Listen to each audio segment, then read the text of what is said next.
Okay भाई, तो आज से हम लोग स्टार्ट करते हैं एसएससी सीजीएल 2025 के लिए। जो भी 2024 में सीजीएल में क्वेश्चन पूछे गए थे मैथ के, उसके हम चैप्टर वाइज इसको कंप्लीट करेंगे, ठीक है। और सारे के सारे प्रीवियस ईयर ही होंगे और सीजीएल से होंगे। तो शुरू करते हैं। पहला टॉपिक हमारा परसेंटेज का है, तो पहले परसेंटेज के जितने भी क्वेश्चंस आए थे वो देखते हैं, ओके। और जो हमारी क्लासेस चल रही है बाकी वो सारी रेगुलर चलेंगी, ये आपको एक्स्ट्रा मिलेगी। तो देखते हैं भाई, पहला क्वेश्चन क्या कह रहा है। कह रहा है एक व्यक्ति, देखिए पूछा गया था एसएससी सीजीएल 9 सितंबर 2024 की सेकेंड शिफ्ट में। तो सारे क्वेश्चन ऐसे ही होंगे प्रीवियस ईयर वाले, ठीक है। एक व्यक्ति प्रति माह 16,000 रुपए कमाता है और अपनी आय का 80% खर्च करता है। कितना खर्च कर रहा है? 80% खर्च कर रहा है। और शेष राशि की बचत करता है, शेष राशि की बचत करता है। यदि उसकी आय में 20% और खर्च में 10% की वृद्धि हो जाती है तो उसकी बचत में प्रतिशत वृद्धि की गणना करें, ठीक है। तो भाई क्या कह रहा है, मान लीजिए पहले 100% इसकी इनकम थी। इसकी इनकम कितनी थी? 100 थी, ठीक है। 100%, ये सारे परसेंट में चलेंगे, ठीक है। आय का 80% खर्च कर रहा है, मतलब इसमें से 80 तो खर्च कर दे रहा था। तो बचत कितनी हो रही होगी बताओ? 20 की बचत हो रही होगी। ये क्या है? ये आपकी बचत है, सेविंग है। और ये आपका हो गया खर्चा, ठीक है। और ये हो गई आपकी आय। इतना समझ में आ रहा है? बहुत आराम से समझाएंगे आपको, ठीक है। शेष राशि बचत करता है, तो ये बचत हो गई।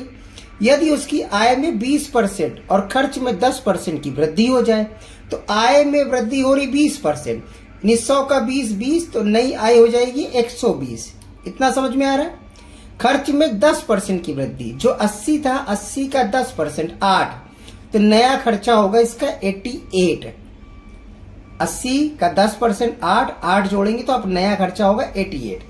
तो भैया आय 120 है, खर्चा आपका 88 है, तो बचत कितनी होगी? 120 से 88 हटा दीजिए, तो 32 रुपए की बचत कर रहे हैं। अब कह रहा था तो उसकी बचत में प्रतिशत वृद्धि की गणना करें। तो पहले बचत कितनी हो रही थी? 20। अब बचत कितनी हो रही है? 32। कितनी ज्यादा बचत हो रही सर? 12 ज्यादा बचत हो रही है।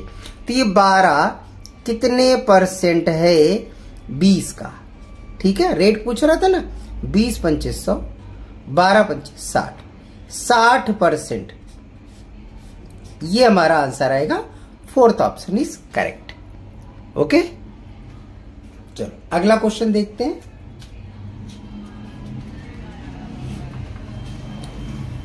अगले क्वेश्चन में कह रहा है एक संख्या में पहले 12% की वृद्धि की जाती है और फिर 23% की वृद्धि की जाती है, ठीक है भाई। इस प्रकार प्राप्त संख्या में अब 34% की कमी कर दे रहा है। मतलब पहले 12% बढ़ा रहा है, फिर 23% बढ़ा रहा है। अब जो संख्या आई उसके पास, उसमें 34% की कमी कर रहा है। तो कह रहा मूल संख्या, मतलब सबसे पहली वाली संख्या में कुल वृद्धि या कमी कितने परसेंट की हुई है। और ज्यादा आपको डेसिमल में नहीं जानना है, आपको कह रहा है निकटतम पूर्णांक में जाना है। और सीजीएल का ही देखिए 9 सितंबर की शिफ्ट है तीसरी, इसमें ये पूछा गया प्रश्न है, ओके। तो देखिए इसमें हम लोग परसेंट प्लस परसेंट लगा लेते हैं, जैसे 12% वृद्धि और 23% वृद्धि। तो परसेंट प्लस परसेंट, इसकी पूरी क्लास हमने बना रखी है परसेंटेज की, आप लोग जाके देख सकते हैं प्लेलिस्ट से, ठीक है। तो यहाँ पर हम ज्यादा डिटेलिंग आपको नहीं बताएंगे कि कैसे क्या हो रहा है, बाकी कोशिश करेंगे जितना बताने की, ठीक है। 12% वृद्धि, 23% वृद्धि, इनका परसेंट प्लस परसेंट अगर लगाएंगे तो 12 और 23, आप इसको क्या करें, पहले तो प्लस कर दें, फिर ब्रैकेट में 12 × 23 करके और डिवाइड कर दें 100 से। इतनी बात समझ में आ रही है? तो 3 और 2 5, 2 और 1 3, इधर का तो 35%, ठीक।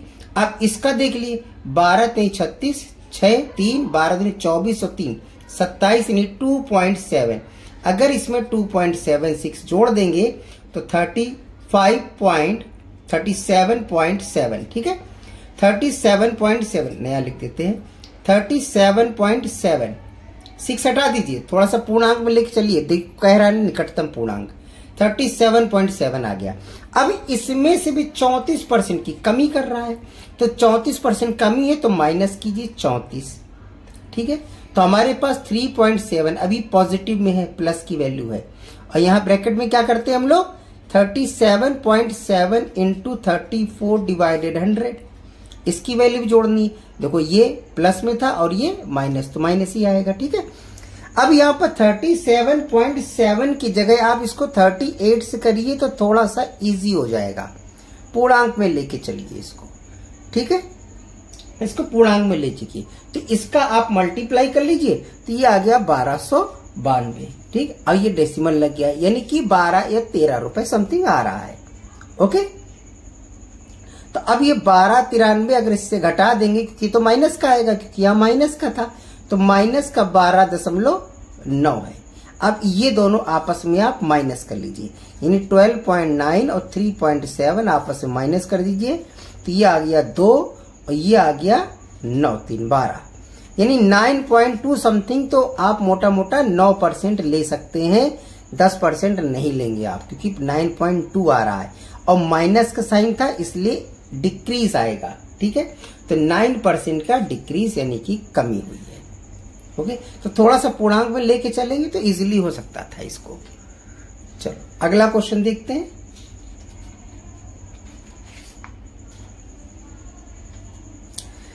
कह रहा है रवि के वेतन में 50% की वृद्धि की गई, कुछ समय बाद उसके नए वेतन में भी 50% की वृद्धि की गई, उसके वेतन का लाभ प्रतिशत ज्ञात कीजिए। देखिए ये 9 सितंबर तीसरी शिफ्ट में पूछा गया क्वेश्चन है।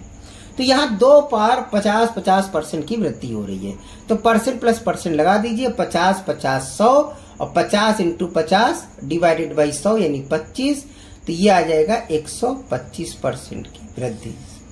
ऑप्शन नंबर 1 कैसे किया था देख लीजिए, 50 प्लस 50 प्लस 50 इंटू 50। भाई इसकी आप लोग बेसिक क्लास आप देख लीजिए, उससे तो इजी रहेगा थोड़ा सा आपके लिए भी। 25 और ये 125। ठीक है, तो ये परसेंट प्लस